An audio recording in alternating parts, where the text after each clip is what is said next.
Good afternoon, everyone. We are the Green Coast Development Team. I'm Isaac Beta, that's Brittany Leventoff, that's Michael Pavicic, and that's James Azarian. We are going to present to you our development proposal, the Gateway at Toms River. Next slide, please. So our agenda, we're going to discuss the background of Toms River. Next, we're going to go on to our executive summary. Finally, we'll go on to our market analysis and property analysis from which we conducted our research. After that, we'll discuss our development plan. After that, we'll discuss our strategy of execution, and finally, we'll discuss our financials. Next slide, please. So to discuss the background of Toms River has developed a master plan with the objective to revitalize the economy while creating a town center focused on interconnectivity and sustainability, all while taking advantage of the proximity to Toms River and the local transit. Their plan encourages a multi-use development which provides a better housing variety of options such as rental apartments, also lively retail as well. In addition, their goals include modern architecture, all while keeping within the historic characteristics of the town. Next slide, please. So our executive summary, the subject property is a 5.38 acre parcel and is located on 320 West Water Street. Just to the rear of the property, there is a bus station, and it is just off the Garden State Parkway entrance. We propose to acquire some adjacent parcels which will total in a 6.66 acre assemblage. With that, we propose to have 186 apartments, 25,000 square feet of retail, and 344 parking spaces. This will total our development budget to about $43.5 million. We will also request public incentives such as tax abatements worth up to $3.5 million from the town. Next slide, please. So next we're going to focus on our market analysis. So currently the site is somewhat walkable and somewhat bikeable with a bike score of 53 and a walk score of 54. While there was no transit score posted online, I did find that it's 4 minutes to the near bus station. Also, the proposed entrance of our property on the rear, per Flicker Boulevard, you could literally walk from our new entrance on the property to the bus station, which would improve a transit score. So for our demographics, Toms River is a fairly old population. A lot of people live there their whole lives and they never leave. The income in the town is $76,000 for the homes. 31% of people graduate college. A lot of them graduate high school. And that shows us that there's a lot of white-collar workers and blue-collar workers. There's also a lot of professionals, as there are 2 large hospitals in the nearby area. So there's a lot of nurses and there's a lot of doctors in the community. Furthermore, with the market analysis, as you can see from this graph up here, 50% of the homes were built between 1970 and 1999, demonstrating that the housing stock is very old. They need new houses. They need more rentals. There's lack of rentals in this community. And as you can see, the remainder of the properties were built in the 40s and 60s, very old houses. The median income per house is $72,500. Also, the ratio is 3.8 for the house to price income, showing that they could spend more on housing than they currently are. So this one just shows the blue demonstrates homeowners and the green is renters. So this one's just showing that there's a lot of married couples in this community. Also, it's a family-oriented community, which the development plan heavily focused on. And as you can see, represented by the green, there's not a lot of rentals, but we figured that's attributed to the lack of rentals that are available in the community. We hope to offer more rental units through our property. Now onto the property analysis. So as you see in the left map here, we are in here, the phase 1 area, known as the VB zone, and the development waterfront redevelopment area. So we're in the beginning phase. On our map to the right, we're located at 320 West Water Street, right off the Garden State Parkway. So when you're coming off the parkway, we are the entrance to the Toms River, or as we like to refer ourselves as, the gateway to the town. As you can see from property A, that's a pipeline property. It's in the works. It's up for sale. Property C is currently being developed with the town and the developer. They're going to develop apartments over retail and a giant parking lot. And then property B on my map is going to be the Legion Square Village. Legion Square Village is a low cost housing that's currently available on Toms River. It's rental units, 0% vacancy rate. That's key because that shows that the demand for rental units is there in Toms River. We know the demand is there because Legion Square Village and other properties like it, when they pop up, the rentals go right away. There's none on the market right now. And then these other key points, the 2 high schools. So if you did hypothetically take an apartment unit in our complex, your kid could go to the nearby high schools. You have 2 high schools to choose from in the nearby area. And then also lastly, Huddy Park. Huddy Park is a key attraction in Toms River, 0.4 miles down the road of the waterfront. And when you're leaving Toms River, we're at the end of the run of Water Street, so that just attributed to the comps that we did later on. So list some positive attributes. As mentioned, this is the gateway to the downtown Toms River. It's straight off the Garden State Parkway, and as we said, it's a high traffic area. So in addition to what James said, Huddy Park is a big attraction in Toms River, as well as the waterfront over there. This property is just a 10-minute drive to that attraction. It is a prime transit-oriented site with service to Atlantic City, Lakewood, New York City, and more. There are 3 grocery stores, 2 supermarkets, and the Ocean County Mall is all within 10 to 15 minutes. In addition, it does not offer much rental housing opportunities, which is where we'd like to come in, as well as there's a lack of cool shops, which is where we'd like to develop all these cool shops and bring that young attraction, which is what they're looking for. Next slide, please. So while it is true that there are challenges that go along with this property, we believe that they can be reasonably addressed. First, access must be addressed. The city does not want vehicular entrance off of Water Street, so we decided maybe we could have a rear entrance coming off of Herflicker Boulevard. And we did a little research and we found that there is actually an environmental remediation going on right now on Herflicker Boulevard.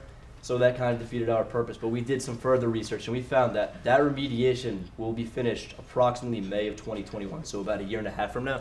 So we would propose to the town that, following that completion of the remediation, we'd like to build a road that would allow access to our property.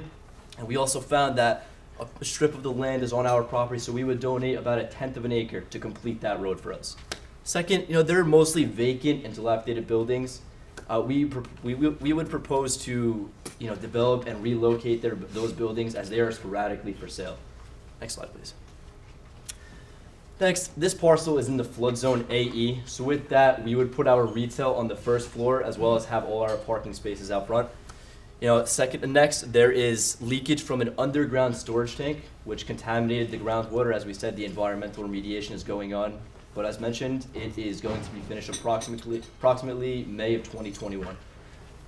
Next, we know there is a questionable demand for modern retail and growth, but as seen in other areas such as Red Bank, Asbury Park, Long Branch, other towns that had developed their retail and their apartments and actually brought a younger crowd into that area, we feel that this can be just like that. But it is important that we have those public incentives and tax abatements to help us get through the early years, because we know it's going to be a struggle in the early years, but we feel that we will get there after that.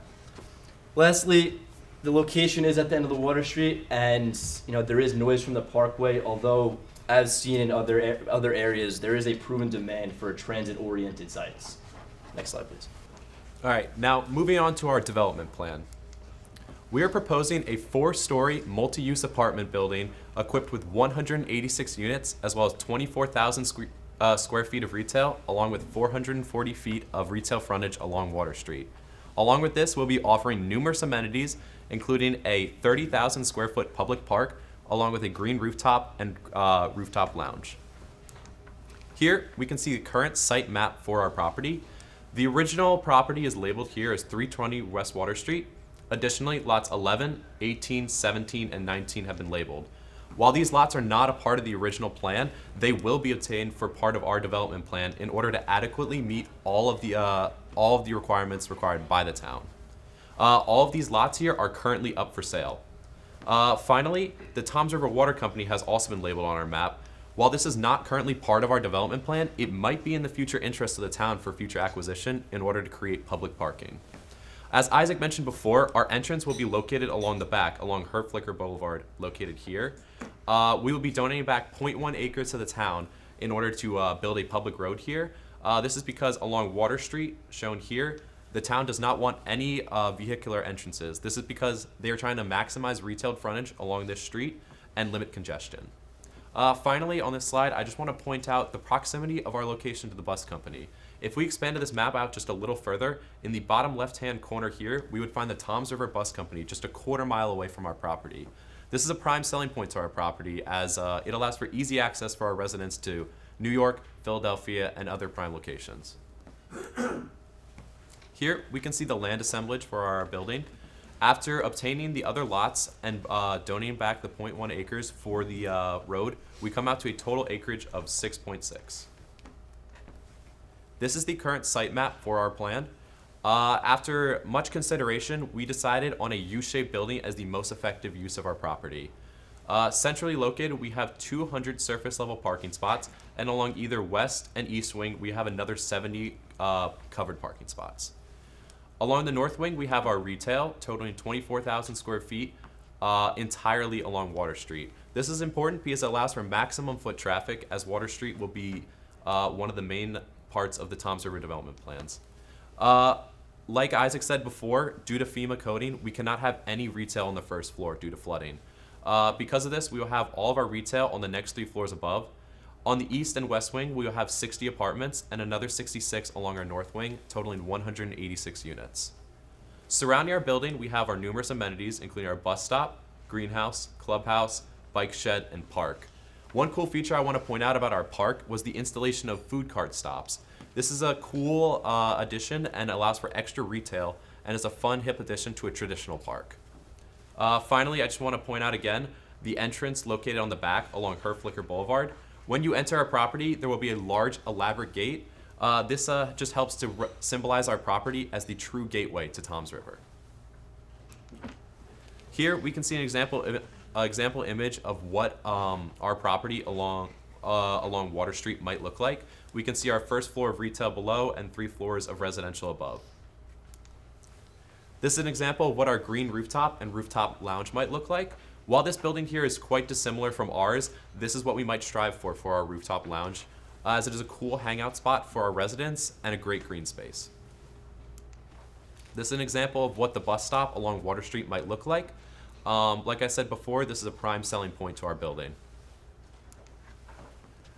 Here we can see an example of a 2-bedroom apartment. This is just a somewhat similar example to what some of our apartments might look like. Breaking down our parking, we have a parking ratio of 1.85. This includes 200 surface parking spots and another 70 covered parking spots along either wing.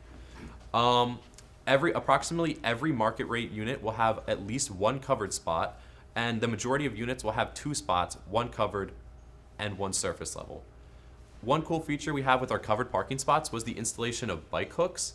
This allows for approximately every unit to have access to at least 1 bike and helps in the town's green initiative. Here is our breakdown of our apartments. We have 5% studios, 30% 1 bedrooms, 45% 2 bedrooms, and 20% 3 bedrooms. And this averages out to $2.29 for our market rent per square foot and 89 cents per square foot.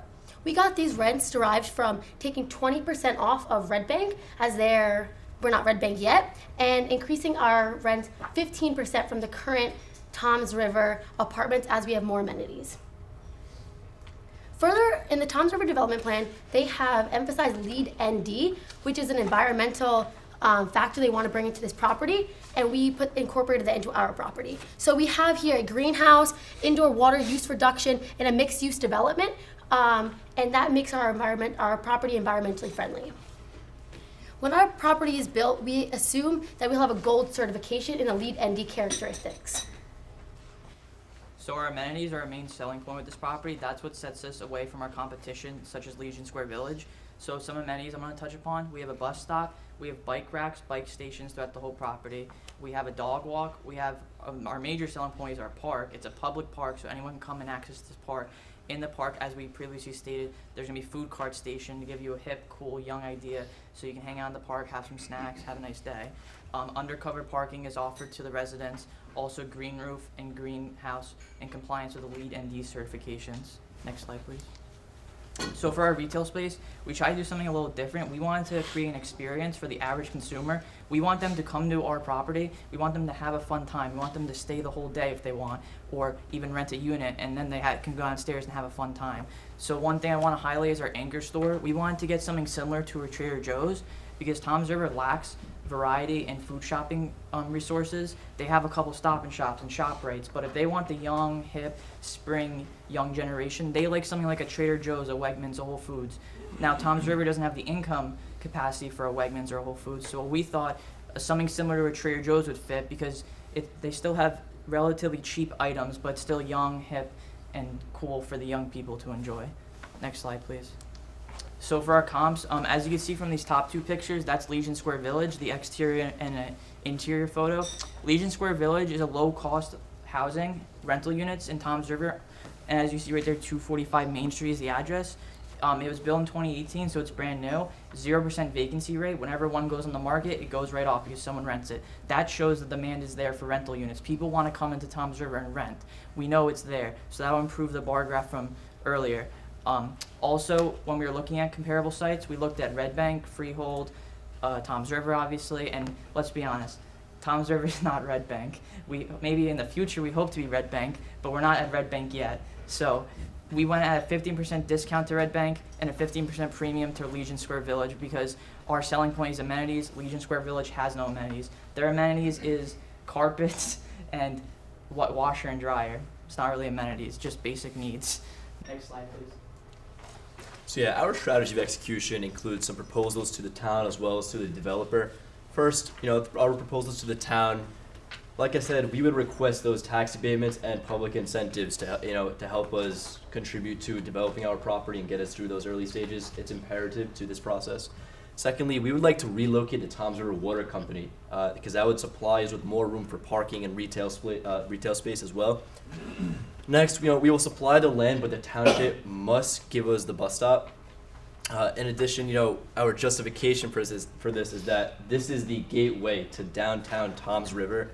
It's right up the parkway and it's filled with all the amenities, which will attract the young crowd which they are looking for. So technically we are building this so they will come. Our proposals to our developers, the purchase price may fluctuate based off if we receive those public incentives and tax abatements from the town. Secondly, the land assemblage will be complete upon closing. And last, the contract is contingent upon completion of the remediation of the land. Like we said, it should be about May of 2021. Next slide. This brings us to our financials. As you see here, our unlevered stabilized cash on cash is 7.6, our unlevered IRR is 9.4, and our equity multiple with a 7-year hold is 1.81. And as you see on the bottom, our levered, which we use debt to our advantage, you have our stabilized cash on cash as 13%, IRR is 19.2, and without the city contribution, this is really important to note, it is only 14.6. It is imperative that the city helps us with the abatement and the $2 million contribution we are asking for, because the developer is unlikely to come into this high-risk project of Toms River with a 14.6 IRR. The 19.2 number is a game changer. And lastly, the equity multiple is 3.41. This brings us to our budget. Our total building cost we assume to be $32.2 million. Our greenhouse space, about $1.5 million. And our parking, $3.3 million. As you see, we break down our parking, $4,000 per space for ground level parking, which was given to us, and $18,000 per space of podium parking. We understand that in the guidelines, it did say $25,000, but that was structured parking. We are proposing podium parking, just it being covered. There's no levels, there's no ramps. That brings us to our TI allowance of $25 per square foot of our retail, and our land acquisition of $5.7 million. We are also aware that the net present value of future cash flows usually get through this, but we need the town to come up with a number that pencils. That brings us to our total budget of $4.35 million. Our sources of fund are the 70% loan to value ratio, and we included our $2 million we hope to acquire from the town in our equity. Lastly, this brings us back to our tax abatement and our potential contribution from the town. As you see, and I mentioned before, the 14.6 number is not enough. This high-risk project needs a high return. The 19.2 number with our tax abatement and our contribution brings developers to us. This makes sure our developers are willing to build with us and willing to take on this risk. Thank you. Thank you. Are there any questions? Yeah. You expect the town to give you $2 million? Where did you get that information from? In our research, we found that the town is willing to help a developer come in, and if they do not want to give us $2 million, we have a tax abatement for 7 years. If the town would be willing, they could give it to us for a longer period of time and no money up front. So there's a lot of things we can negotiate with the town if they were unwilling to give us that $2 million. That actually sequence. My question was similar in that whether the $2 million was factored into the pilot or it was in addition to the pilot. It was And you just answered that question, so. Did you consider any adjacent development that would compete with your apartments? Yeah, so when we were deriving our comps, there's Legion Square Village, which is brand new, as I told you. Also, on that map, I point out Point A is a pipeline property that's in the works. It's up for sale, so it'll be there soon. And then also, Point B on the map was one that they're closely working with, so it's probably more in the works than our property. And they want to do retail above apartments, so that would be a comparable to us and a competitor, like you said. But it's not built yet. And the important key factor about what he just said with that is in all of our comparables, the vacancy rate is 0%. So there is still a demand, furthermore, for rental apartments. I thought the scope of the proposal was balanced, I thought, for the site, and I thought your graphics were very clear. I thought you guys did a really nice job of presenting. I wondered when you took into account all of your costs. I don't know what information was given to you about soft costs and site work costs. I didn't see them in the budget. Can you back to the budget slide? Yes. Yeah, so our soft costs are in our budget, as you see right here, and then our retail and hard, so our costs are right there. Were those given to you, or? They were given to us to an extent, and we had to, based upon what we were going to build, come up with what we were going to have. I guess, I think one of the reasons why we're struggling to ask questions is because your presentation was so thorough. Thank you. But one of the I guess one question that comes to mind is it's actually fairly minor, but you had mentioned the bus stop and you talked about how you would provide the land and the town would have to provide the bus stop. Did you look at would that be, I guess my question would that be intended for a bus stop for the New Jersey Transit Express bus that's currently operating out of the bus terminal, or would it be for paratransit or some other link to the bus terminal to catch that bus? I'm just curious as to what your thoughts were in terms of the use of that bus.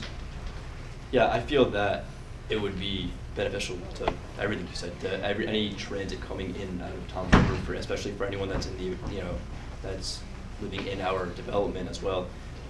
We feel that what they're looking for is more of a more bus stops and more bike sheds and all that too, which is what is in the development plan to help attract more of a working younger force. So I feel that it is definitely oriented around the transit group, I'd say. Right. The reason I ask is that there are some bus routes that are probably operated by Academy Bus. That circulate through town, but the primary attraction of the bus terminal, which is why the parking lot's almost full every day, is that express bus to New York, but it doesn't come down Water Street. It just loops, it comes in off the Parkway and goes right back out of the Parkway. Right. And you're showing the bus stop on Water Street. Yeah, that's what we were hoping for. The Tom's River bus station, as we mentioned before, was right next to our property, but we were hoping if the town could provide that for a bus stop on our property. If that was not possible, though, the bus stop is still in very close proximity to our property, so it still helps with that transit-oriented feel to our property, but that's something we're hoping that the town can provide for us. So just a quick follow-up then. Did you notice in the redevelopment plan that there's a circulation aspect to it that recommends a loop that would turn Water Street into a one-way outbound and the New Herflick a one-way inbound? So the bus stop, if it's on Water Street, would actually be for the for outbound traffic. However, the plan also shows a loop that would probably go right through the middle of your property as a potential street, where you potentially could have a bus stop that would be dropping off there. So that that's something that I think that, to take, I don't know if you took a look at that aspect of the plan when you proposed the bus stop. The other aspect was the potential of just a developer-sponsored shuttle, where you could actually just shuttle folks from your development back and forth to the bus stop. Had you thought about the cost of that, or whether that was something you were considering? So we definitely looked at all the aspects of what the town wants and requires for this plan. And for this whole plan, the summary is they need to help us. They need to work with us or a developer in order to get this on the ground running. They require so much parking. We tried 4 different formations for buildings. So like you said, if they put a bus line right through our property, that's going to affect us. So they need to help us out, and we'll help them out. That's why we wanted to give them land back for her flicker to build a road, because they don't want Water Street vehicular access. So to go on to your point, they need to work with us, and we'll work with them in order to get this transit loop going. And we put it there just because we figured it was the most prime spot, because the back of our property is the entrance, so we didn't want it in the entrance. It would make too much traffic with the cars going in and out. So we thought the side there would be good for the parkway access right onto the parkway and right off the parkway.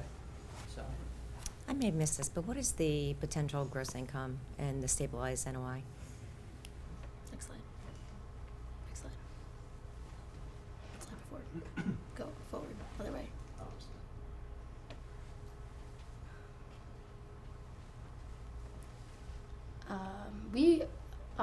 As I said before, we do not have a net present value, as we need the town assistance to create a number, that pencil that looks pleasant to a developer.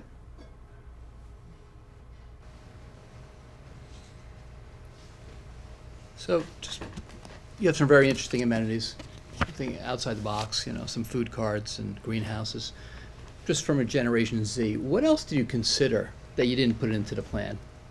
Were there any other, just, We highly considered young people after they have a long day at work, that we would have like a little, not so much a spa, but more of like a pool and hot tub facility, but that would take away from our rental property. So we lightly touched on it, but we didn't think it was needed on this property. also, to add on to what Brittany said, we thought of it from our standpoint. If I wanted to live in Toms River, what would I want to come home from my 9-to-5 job and enjoy? Maybe I want to take my kid to the park. Maybe I want to go to the gym and work out for an hour. Maybe I want to go get some food stops. Maybe I want to go hang out at the greenhouse, go hang out on our rooftop lounge. So we thought of it from a personal standpoint. If I wanted to be in Toms River, put myself in that shoes, what would I enjoy? What would my family enjoy? Because we're young kids, to be honest. We're all 20, 21, so we know what we want. So we figured that's what the consumer would want, because that's the market that Toms River is trying to appease. Yeah, to go on that as well, I think the biggest part was the rooftop lounge as well, and the food carts. I think going off your point, the Generation Z, that's kind of what they're looking for. It's kind of like a new hip type of look, which is what they're kind of trying to bring into Toms River. So. That's it. Kind of leads to a follow-up question, which I'll probably have a feeling I'll be asking every group. You're assuming that there's going to be something where there would be need for a liquor license, whether it's a bar, a pub, or a rooftop lounge. Did you look at it all into the cost of a liquor license, or was that something that you were going to rely on the tenant to provide when they were coming in to rent the space? So as you saw from our utilization of retail space slide, we have a bar. We thought something similar to a Tommy's Tavern, more like a pub, a family-oriented pub. So we assumed that they would have to rely on their liquor license. For that rooftop lounge that we showed the picture of, the rooftop lounge, we just envisioned like grills and couches, and you can come up there with a beer if you want, but we're not going to provide the beer. There's no waiters, there's no bar. You bring it up yourself because you live in the building. If you want to go to a bar, you go to Tommy's Tavern or the stores similar to that we envisioned. So that lounge is for private use of Yeah, the, there's okay. grills. You go grill a steak, go grill chicken, you go hang out, watch the sun, like stuff like that. If that becomes public access space upstairs, the construction Mhm. requirements. Yeah, are it's an also- amenity for our yeah. community. It's like a selling point that we're trying to push on the young people. No. We thought they would like that, or I would like that. It sounds cool. So I thought your use of whatever software you had here was just great, and the best images. It was easy to see what you were trying to accomplish. And my one concern is, and I appreciate the fact that you tried to avoid the structured parking because it's a cost factor. The surface parking in the middle of the project really creates half of the homes with pretty horrible view. Did you consider in one of the techniques that's used, and you'd have to run the cost, and that's why I'm interested if you consider it, if you built the whole thing as podium, and then in the surface parking area, the roof of the podium would be your amenity space, so you could put grills and couches and hangout space there, and you'd be in essence parking at grade below that. Did you look at that? Did you consider that? Were you worried about how this was being parked and what the visuals would be to a resident? Yeah, actually we did look at that, but the podium parking, as we put there, was $18,000 per space, which would increase our cost tremendously. So it did not make sense in this instance. I think we're out of time. That's it. Thank you so much. Thank you. Very well done.